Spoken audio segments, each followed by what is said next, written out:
Hi, my name is Julie Bowman, and I have been involved this year in setting up a Saturday diversion class for parents who have had a child that has either had a serious truancy issue or has been a severe discipline issue within their classroom.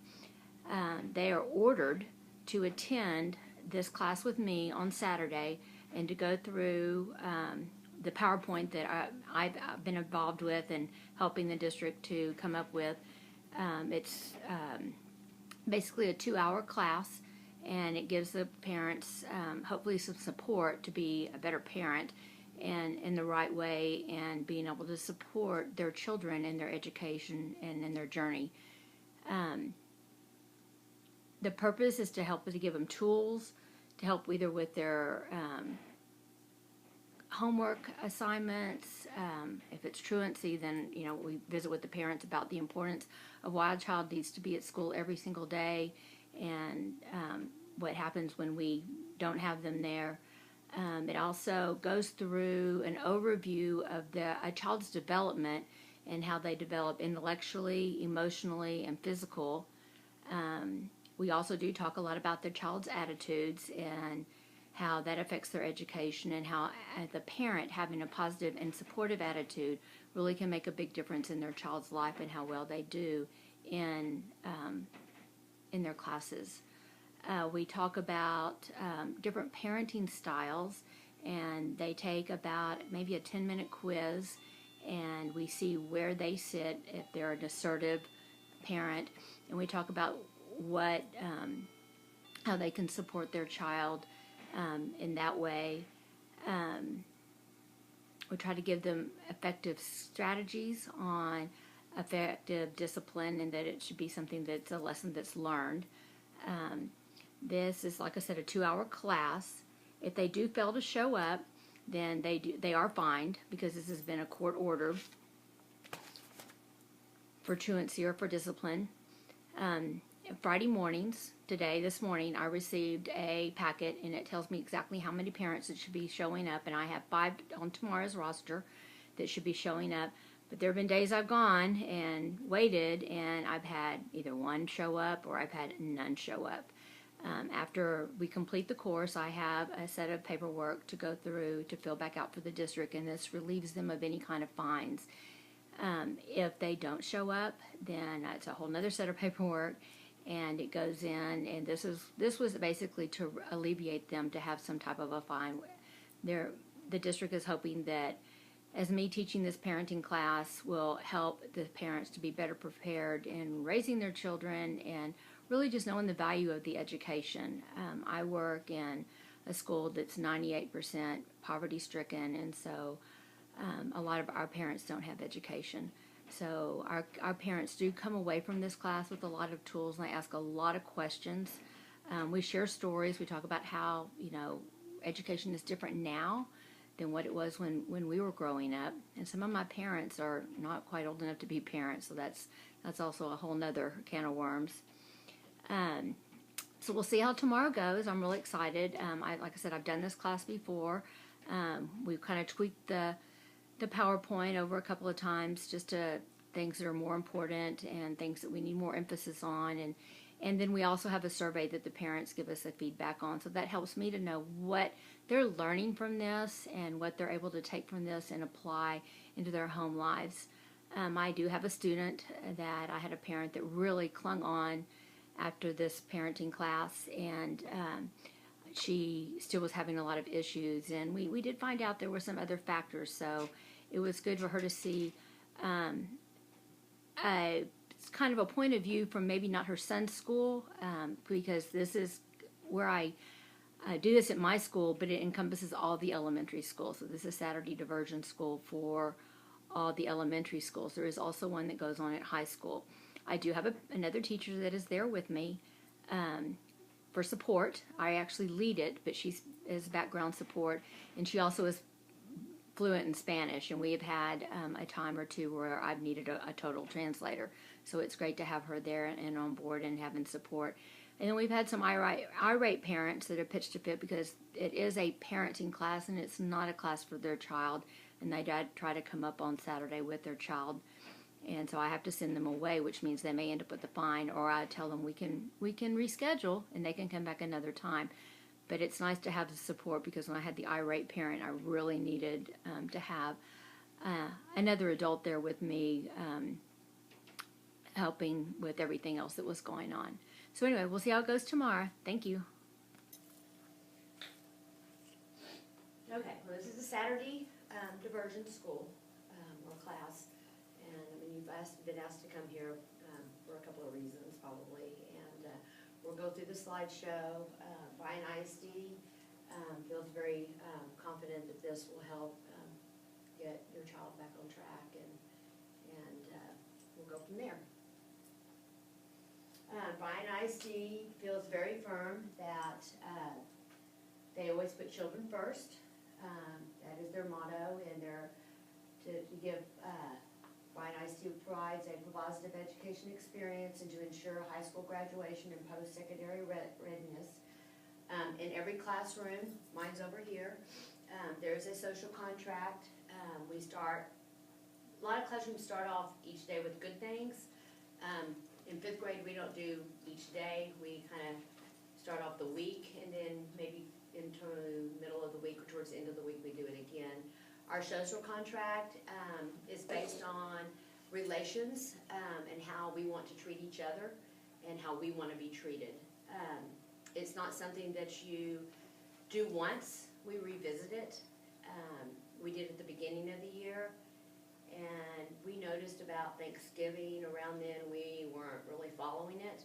So we took a period of time during social studies and revisited and talked about the things that we were doing well on the contract and the things that we weren't, and we tweaked it. We had to do it again about 2 weeks ago. Well, probably about 2 weeks after we came back in January. Yeah. And in 5th grade, just the dynamics of we get drama and attitude, and so we went back and kind of looked at the things that we were doing well and talking about checking each other's behavior and that sort of thing. But it's all about building relationships and having that type of self-managing, really, more than anything. When they're not, I always tell them, it's not, you're not calling somebody out, you're saying, I got your back. And so if you look at it that way, they're okay about doing it. Yeah, it's basically a way that the questions that we ask before we build it is how the kids want to be treated within each other. How do you want the teacher to be treated? How do you want the teacher to treat you? And then how do you think the teacher wants you to treat her? So it's all those 3 questions. And that's how it gets built. And so every contract, like in the lower grades, it's, they want to be nice and kind, and mine's really different. They want no bullying, no capping. They use different words. Mm-hmm. So it's, if you look at the different grade levels, it's the words. I even had, it's like, okay, y'all tell me what capping is, because I wasn't quite versed on all of that. So, okay. Considering your childhood, your parents, grandparents' experience growing up, how have things changed, basically? Relationships and roles.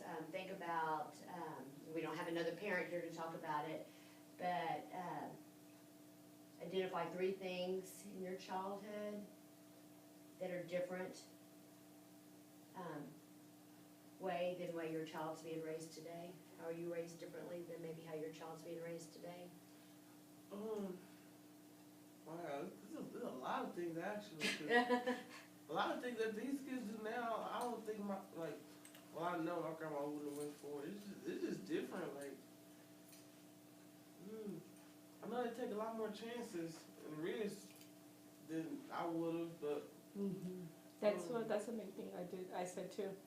Like all things that these kids I'd be do. scared, but they don't even get spanked like that. Cause see, like my kids, I don't even really spank them because I think that I mean, I can hurt them more if I take their game or their iPad or something away from them before I mean, that'll kill them right there. The electronics is ruling our children these days. Like, These phones. This right here.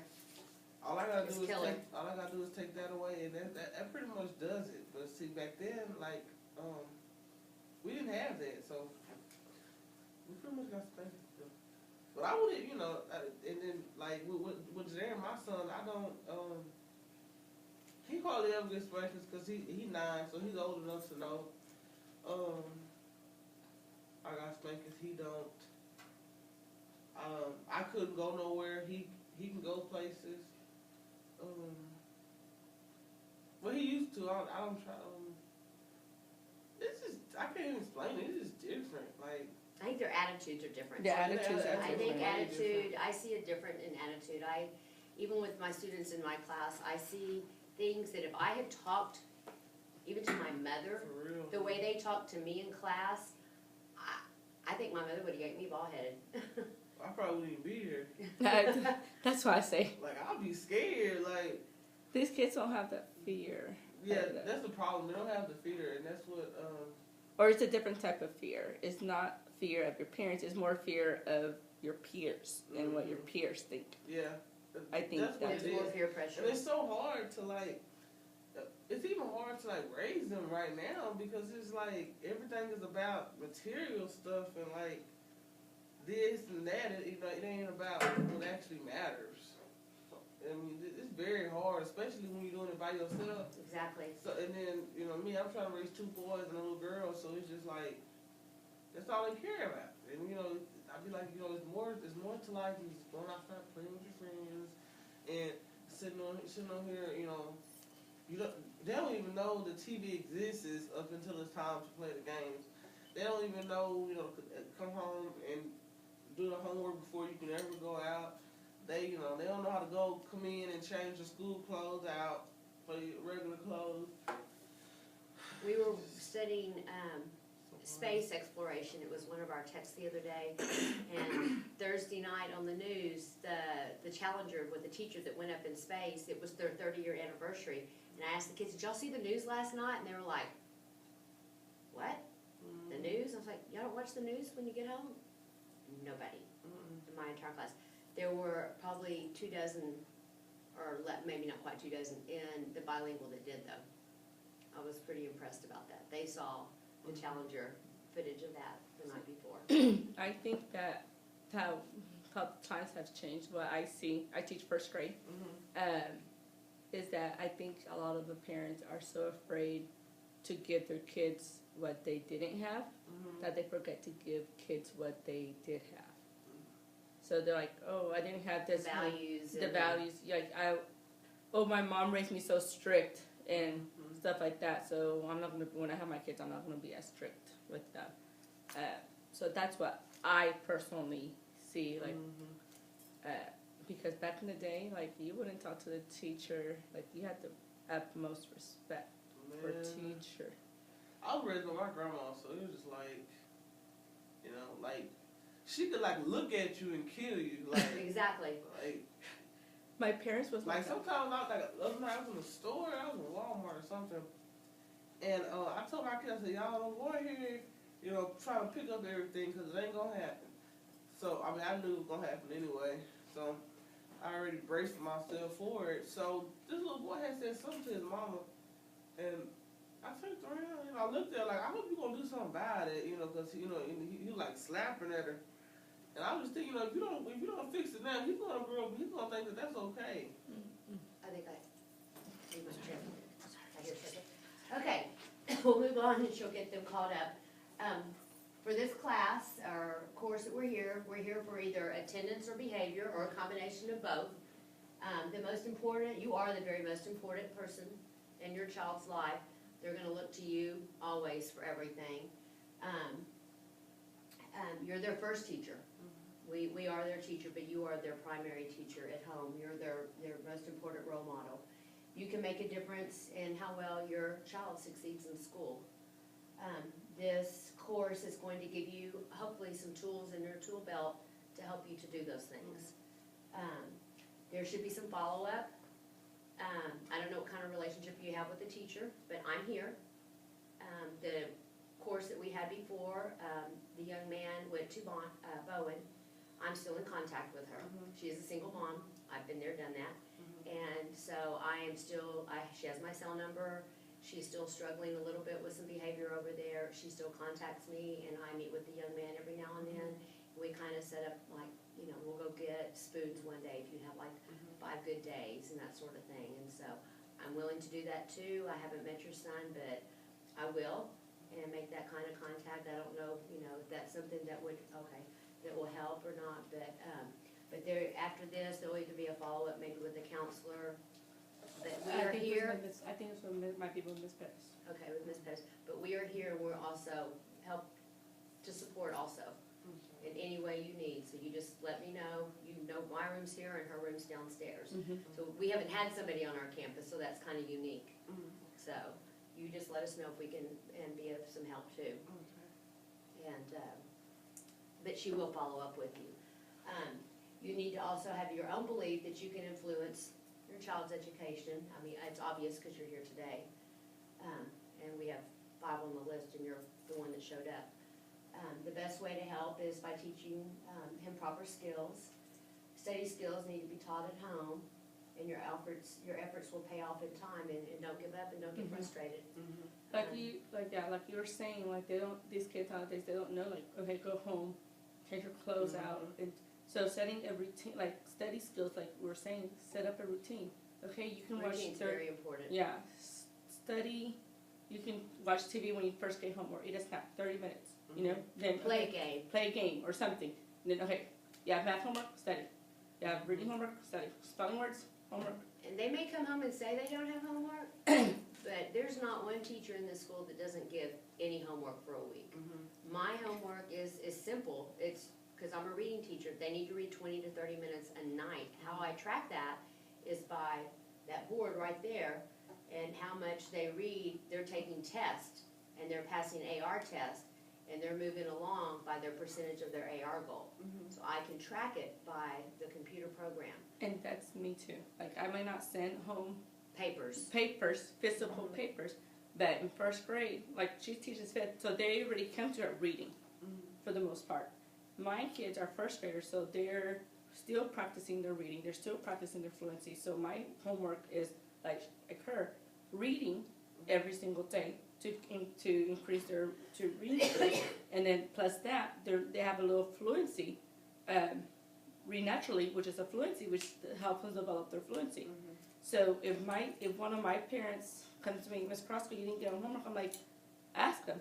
They're supposed to read at least 20 minutes every day. Simple. they may say no homework, but there will be some. Even if they say no homework to you, well, I learned in the class from teachers at your school that you're supposed to be reading 20 to 30 minutes per day. So get out the book and read. Major reasons why kids do well in school is they have the interest, the desire, and the drive to do well, and they possess skills to study and learn. Major reasons why they don't do well is they don't have the motivation, and they don't have the study skills necessary.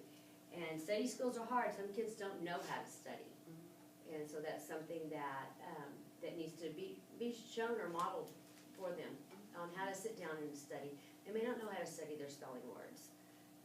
If internet is an option, there are free things out there that they can study their actual list on. And I don't, who's this teacher? Miss Johnson. Okay.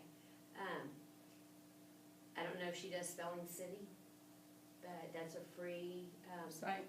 site that you can get on and put his words on, and he can practice and play games with his words. Quizletter is a vocabulary site as well that's free. So I don't know if that's an avenue, and I don't know if she does those in class, and I don't know what her homework is. Yeah, and even if she doesn't, there's things that you can do, like go to Play-Doh, just do Play-Doh. Yeah. Just do, if you could spare, or take a thing of rice and just have them spell like a thing of rice. What others? And I just learned about that one too, that Education Galaxy. What is that one? It's science, math, and reading. I've only explored reading so far. Okay. But it's got a diagnostic, and then it shows what your weak areas are, your in between, and then your strong areas. So it looks pretty cool too. But anyway, but even if it's not on the internet, there is a lot you can do without that. Yeah, and I mean, for me personally, I think we just depend too much on the internet, that these basic skills just are floating away. It's true. Like I know I was talking to our librarian, went to the library on Monday, and I was talking, for some reason, the encyclopedias caught my eyes. And I was like, nowadays, we don't use encyclopedia. We just Google everything. Yeah. And the We librarian, just returned them because we No, just yeah. did and the research. librarian told me, like, no, Miss Bowman uses them, and Miss Bowman is teaching their kids. I mean, that's what we're saying. Study skills, yes, have them. If you don't know something, YouTube is good. The internet is good, but also teach those fundamentals that the kids don't that we grew know, up with. that we grew up with. Meeting your child's development needs in a positive and healthy way. The overview of development is intellectual, emotional, and physical. What do I need? I don't remember what all we talked about on all of this. Why is meeting that all important, and how can I meet it without hurting others? Oh, this goes to the next slide. Yeah. It sets up the development for that. Okay. Intellectual development. Learning begins at birth and continues through life. It takes place in and out of school. They watch everything. They watch everything, Everything anybody does. and they mimic everything. TV, what happens on TV, they pick up. I know language is picked up everywhere. And unfortunately, Good and the good and the bad. So. it's funny, I took my husband and I went and saw Straight Outta Compton, and I came back, and that was one of the good things. I said, my husband and I went and saw a movie this weekend. Well, they asked what it was, and when I told them, like half my kids raised their hand and they had seen it. I was like, oh my gosh, that was rated R. I was like, well, what were you all doing in an R movie? What are these parents thinking taking these kids? So then they learned quite a bit out of that movie. It was, very graphic. That children, Mine don't do it, but a lot of kids do. Children aged 4 to 7, speech becomes more social. Children understand logical concepts, reality, not firm. For example, they learn about magic and disappearance. Rules need to be simple, of do's and don'ts. That's big. And I think that that's where it needs to start. And I think that that's where we miss the boat of right then, what they can and can't do. We Yes. think, my personal, like she was saying, I don't have a niece. Like I have one sister, but I don't have any. She doesn't have any kids. But so my cousins' kids are like my nieces and nephews.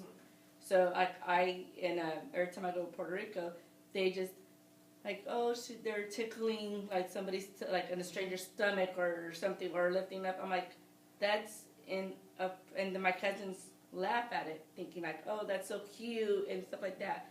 But instead of using that as a teaching moment, it's like, oh no, this is inappropriate. You need to ask for permission. Can I tickle your tummy or something like that? And that's what we're saying. Like that those things that you think that might be cute might affect later on, because when you're thinking, oh, that's not appropriate anymore, and they're still 7 or 8 and still doing it, it's too late to stop them. So we need to ABC behavior, redirect them. Like that's the age that we need to do, and that's the age where I'm more influenced. I still see that here, and they'll like, what's wrong with that? And I'll say, well, it's not appropriate at your age. I Okay, don't have no children. problem with mine. His problem is was getting here late every day, and cause I work in 2 jobs, so the person that I had paid to take him to school wasn't bringing him on time, so I had to do my whole schedule around, and his behavior here at school, like, like the things that they say he did, I never think they was lying, but I was like, it can't be my child, cause he flipping over tables. Nah, like I don't know, cause he do not even dare to do that at home.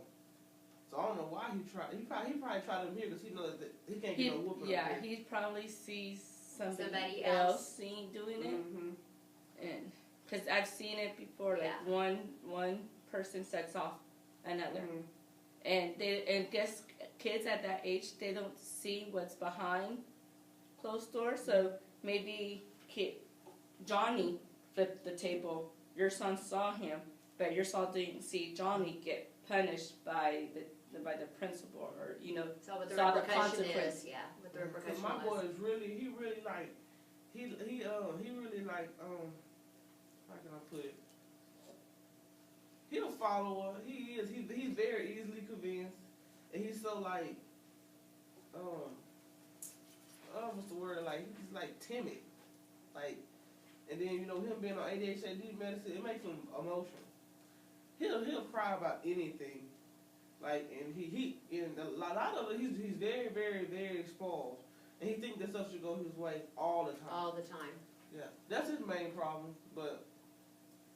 That can easily And it's hard for everything to go his way all the time when you're in a classroom full of. Yeah, he think it should. He think he ain't. He don't understand yet that things at home is not going to work the way at school. But, We've been doing this in my class, talking about things that you have control over and things that are outside of your control. And if I that's, can teach him how to act, that it's different ways that you act in public than you do in the house. I'm still working on that. but that's a good lesson. It's a good That's lesson. a very 'Cause good he lesson. don't know how to like. I mean, you can sit here and yell all day you want to in the house, but when we're out in public, it's certain ways you have to conduct yourself. Like, you can't go out with. I mean, my boys, like him and my 4-year-old, they'll go out in anything. And that, and then if y'all go out looking like that, they gonna look at me. Like, You know, That's like, wondering. That's what I told my students. Like, what are you doing? Like, and I don't mean this in a bad way. I'm like, you can act a fool in my classroom. Like, you can yell. I mean, not a fool, but I mean, you can act up in my classroom. But when you're in the hallway, you're not out. You're in a straight line. Your hands are behind your back, and you have a bubble in your mouth. And they see, like, when teachers like Miss Bowman comes up, and they're like, oh, look how nice and a straight line and a bubble. They'll come up to us like, oh my God, Miss Kraska, we got a compliment. Like, you see how you're acting outside? Mm-hmm. Like, it's a thing. So maybe, like, show them, like, show them. Mm-hmm. Like, That's there's a not different problem thing. I have, but I don't have a problem with them. Like some kids be screaming, yelling on the floor stuff. Oh, I don't. Oh God, I don't have that problem. I think there's some dynamics in that But that's class too, embarrassing, because right? I see that class at lunch sometimes when we go through to specials. I think there's some pretty strong personalities too in that class. So he's probably got some role models. Yeah, but But yeah, but And he he's said- got to learn that he cannot follow them. Mm-hmm. Yeah, And he's that's a where very you've got big to- follower. Oh, You're he's gonna a have to very get big that stopped, because that, starting now, follower. and I don't know where he gets that from. Yeah. When I taught 4th grade, and I'm all about having the students' needs and all about caring for the students. But I'm, as a teacher and as if you see a student that's always following and you try to stop them, like you try to redirect them, but I've noticed from now that the kids I've seen that are followers and everything are the ones in junior high and high school that are in trouble all the time. because that behavior of being the follower, not the leader. If you're gonna get in trouble by yourself. Mm-hmm. But for something that you did, not for following. And I see those kids that in 4th grade that were followers are the ones that are suspended. So the ones or, setting the examples. yeah, are not. They're in trouble. I'm Because they're working on it, followers. 'cause, I mean, he will do anything somebody tell him to do. I just be like, I don't know where you get that from, because I used to get in trouble real bad in school too, but it was never because I was following somebody or did what somebody else did. I always did something on my You own. were doing your own thing. Yeah, I ain't never somebody be like the other day, my grandma was watching them, and I came home from work. And he knows that my grandma only gonna come out once in a while to check on him, because she can't really move around that much, because she had a hip replacement. So he, it's an abandoned house over there that the kids sometimes, the other kids down the street, they'll literally climb on top of the house. I don't know how they get on there, but they do. So I happened to glance over there, and he's one of them. I said, I had to pray before I go over there, because it's gonna be real bad if I didn't. So I was Yeah, like, take a moment, take yeah, your I 5 had to minutes. take a moment to just because It's gonna be bad. yeah, it's gonna be real bad. So I just told you there, just because that they told you to get on, he was like, well, they're doing okay. well, if he gonna run in front of the truck, you gonna do it too? He was like, he just paused. I said, oh my God, my child. It just seems like this is the age he's at right now, age 7 to 12. Yeah, there's no logical, Yeah. organized Organized thoughts develops their ability to perform a multiple tasks, and they're capable of concrete problem solving. For example, and they're going to direct us to YouTube, and we're going to hope this works.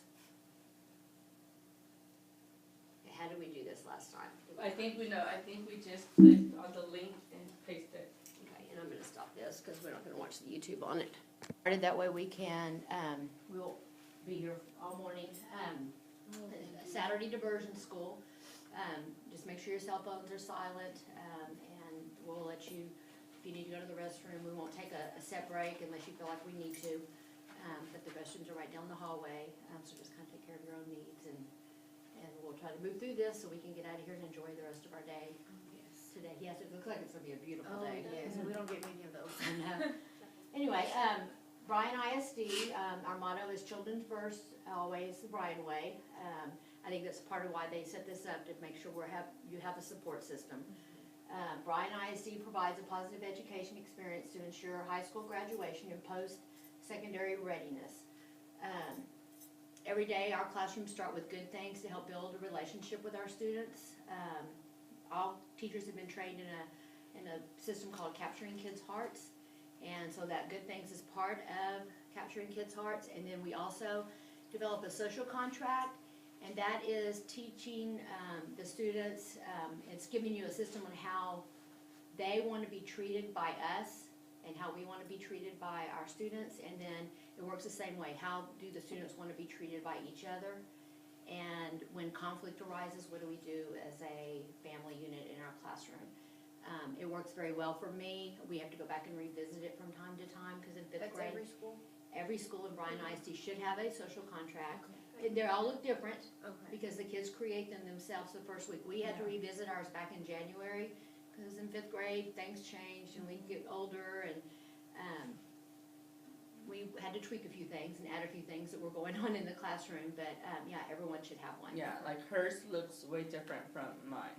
Okay. I teach first grade, so mine will be, hers like complete sentences. Yes. Um, Yours might be pictures. Mine might be kind, play together, raise your hand, stuff like that. Just single phrases. Class, they did that, and they all got to sign it, and I got to see where it was at. You can see like what the class was. Well, and the thing is, that is how you want to be treated by each other. It has nothing to do with my procedures and my expectations in the classroom as far as how we do things.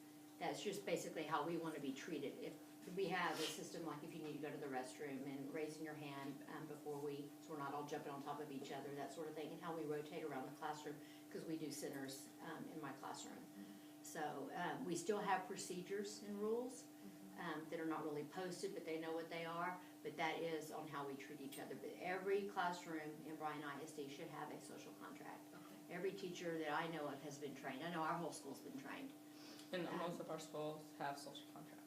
I think part of this too, they set this up, things have changed since y'all were in school, and now that kids I are in went to the school and it looks so different. You did? Yeah. You did? I came as a child. It's like, What grade? kindergarten to fifth. The one that I loved was the fifth grade teacher was Miss Turbyfield. That was when my grandma passed away, that was the teacher I went to. So I have memories here. That's awesome. Yeah. Well, think about how have things changed since you were in school versus how kids are getting raised today. Yes. It's a lot different. It's a lot could not different. I didn't know what a tablet was or an iPhone or anything. My daughter, she sees an electronic and she can unlock, and I'm like, Yeah, you're like the what am I missing? But then they have computers in the classroom and they have these little Tablets. yes, and I'm like, All kindergarten are you class, yeah. okay? I'm gonna go with the flow and just go with And it. But it's they already different. know how to get into it and everything. I'm like, how did you get all into my game? Mm-hmm. Yeah, it has changed. I think also discipline has changed a lot too. I noticed that teaching here that language is something that's used that very freely. That I mean, if I had did that growing up, I'd had my mouth washed with soap. That doesn't happen anymore. No. No, I remember when I was raising, like I grew up here in Bryan College Station. So every year, when you hit the beginning of the year, you send home those big packets of paperwork they had to sign. My parents always sign off in corporal punishment. Like, if she misbehaved, you can paddle. Well, the school district I came from still does that. So I don't know. Kim, when I came here, I remember my little brother was bad. I wasn't bad. My little brother was. He got the paddle. I remember him going to the principal's office. It was the desk here, the principal's office here. He got the paddle, and he didn't act up anymore. Now they go all around the situation, and I'm like, just ain't go back to like just it has to work sometimes because kids get too, I don't know, mouthy, and they think that they have more pull than the parent, and they even tell the parents to be quiet. And I'm like, oh my gosh, I couldn't handle my daughter. And that goes along with respect. Respect has changed a lot in the way children are with their with the older generation. Yes. A whole lot. Okay, well, we're here today mainly because attendance and behavior. Looks like we have a little bit of both here today. You have to realize you are the very most important person in your child's life. You're their very first teacher and foremost, so they look to you first. Even though they spend a lot of hours a day with us, you can make a difference on how well your child does in school and how well they succeed. This workshop, we hope, you'll come out of here with some tools that can kind of help you to be more successful, either behavior-wise, if needed. And I think there's a follow-up on your campus after this happens, since y'all were required to come. Either a principal or a counselor will give you a certificate of completion when you leave here today, and then we'll get you a copy, and then you'll need to probably turn in a copy as well to whoever asked you to come. Okay. All right. Parents must believe that you can influence your child's education. The best way is to teach them proper study skills. You've got one that probably has a little bit of homework. Do you have He has homework. a little bit of homework? Okay. But, yeah. Study skills can be taught at home, and they pay off. I mean, have a set time, have a set routine as best as you can. That is the first and foremost thing. I tell my students here, if you would go home, take a break. You've been at school all day, you've worked hard, then you need to sit down and take your 20, 30 minutes, whatever it is, to get your spelling done or to read. My kids are required to read 20 minutes every night in 5th grade, and then they always have spelling homework, and then I have a co-teacher, and she gives math homework, and every now and then a little bit of science, but not very often. And so just kind of set a routine for them so they know what's expected, and not have a TV on so they can really focus on, and that starts good study habits for when they get older. Even as a first grade teacher, my kids need to read. Major reasons why kids do very well in school is they have the interest and desire to do well. They have that self-motivation, and they possess the skills to study and to learn. Some reasons why they don't do very well is they don't have any motivation and they don't have the study skills that they've learned.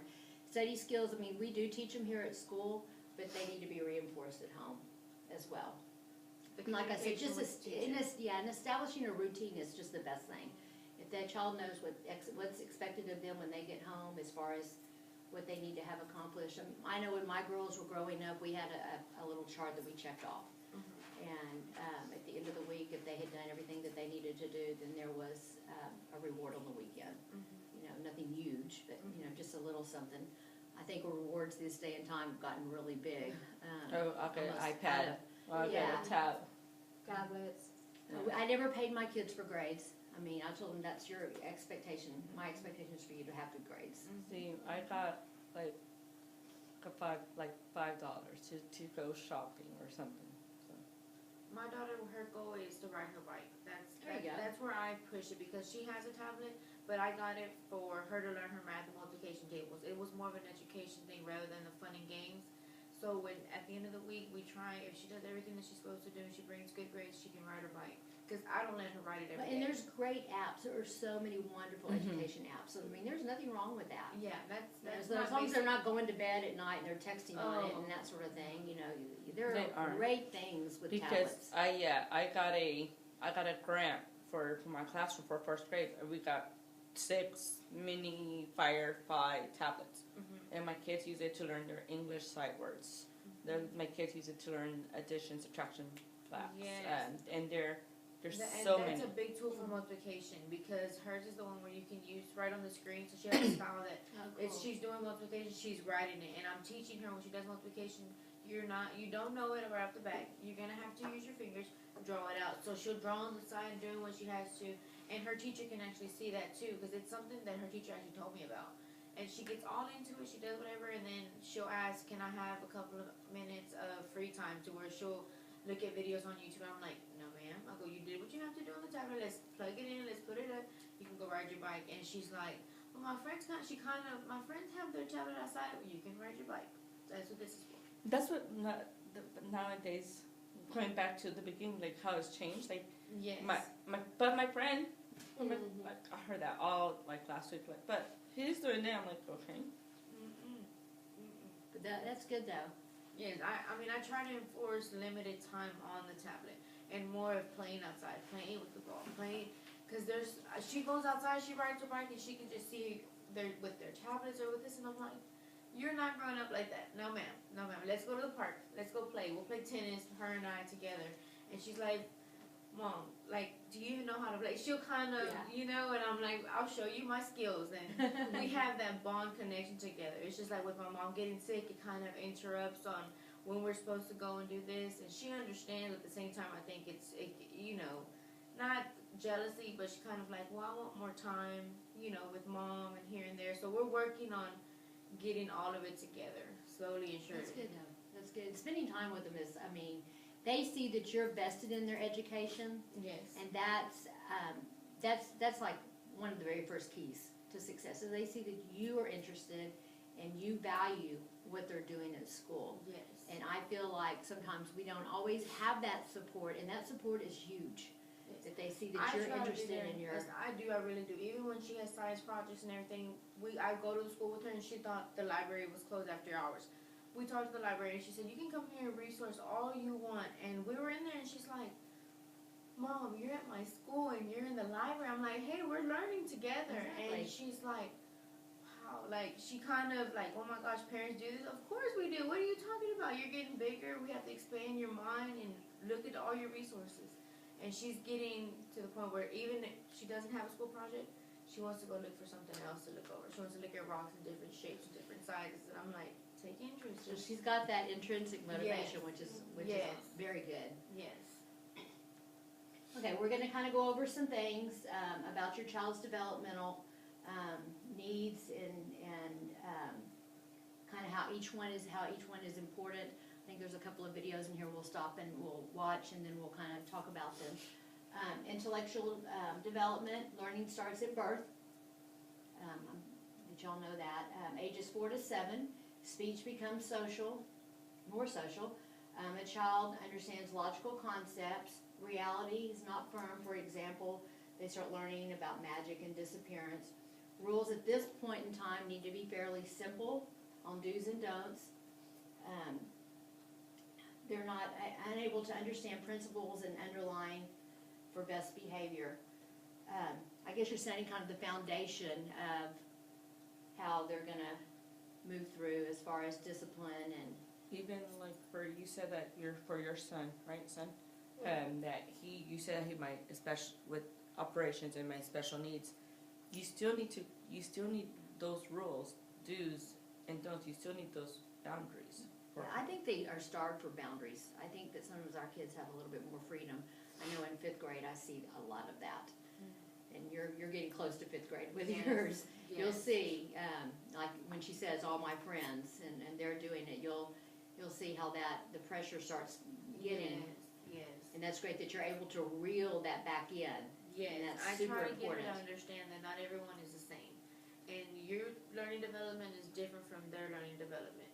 Maybe they did all their homework and they're completely doing straight A's. We're still working on you a little bit. There's a price to everything, but the tablet is not a prize. The tablet is yours for learning everything you need to learn.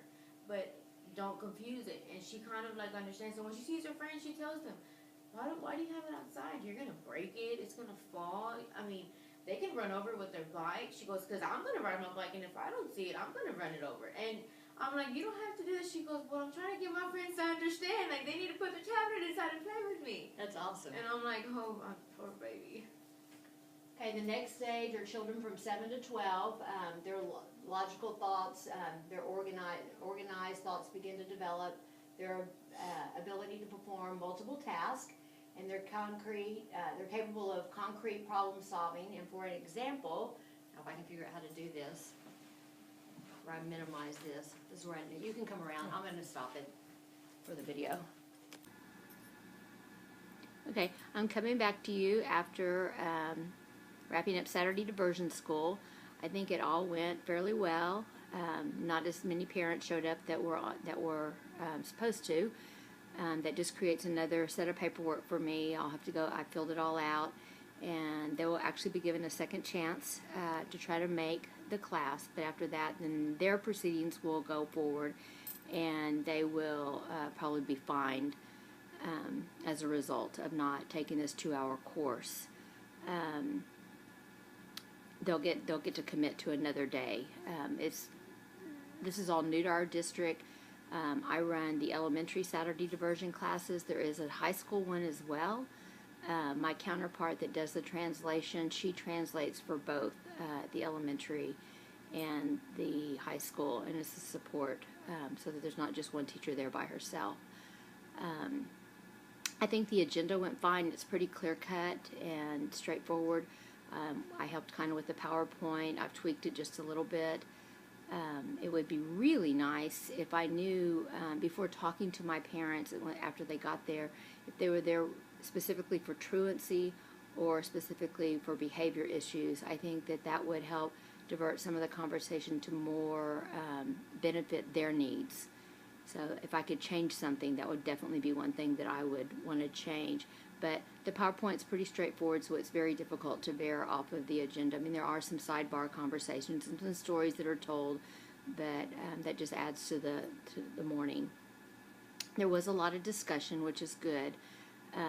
It's better when there's more parents. It filters and prospers a lot more conversation in the interaction. And I think the parents also, just like we learn in our classrooms that the kids learn from each other, I think the parents also learn from each other. And then I'm there more a facilitator to help and give them ideas on how to make their situation more lucrative, or not lucrative, but better in the sense of their child being more successful.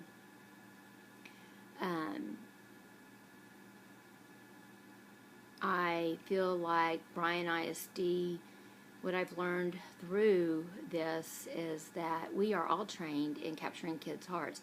But when I get kids that come through Saturday diversion class that are there for behavior issues, I'm seeing that what I do and what I know of capturing kids' hearts, I'm a process champion, so I kind of help other teachers champion the process.